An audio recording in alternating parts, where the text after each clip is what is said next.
Dati kang broadcaster, magaling kang tumira, pero ngayon wala kang bayag, sir.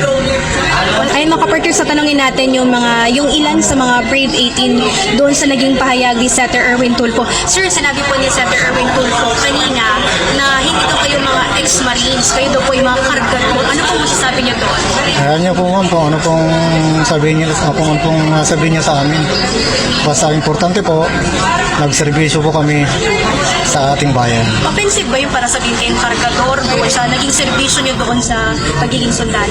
No problem po, ma'am. Kahit ano sabi ko nga, ma'am, kahit ano pong sabihin nila sa amin, okay lang po sa amin. Ang importante, nagserbisyo kami kay saldi ko. May mensahe ka ba kay Senator Erwin, sir? Salute sa'yo, sir, Bakit salute, sir? sa ganyang ginagawa mo. Kasi, Kasi wala eh.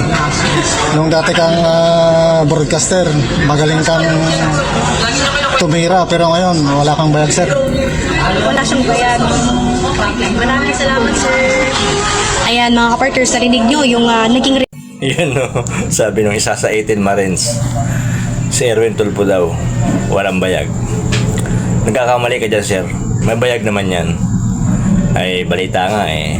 Magpa-deliver ng mabayan, minsan 2, 3. Ang ibig sabihin, may bayag yan.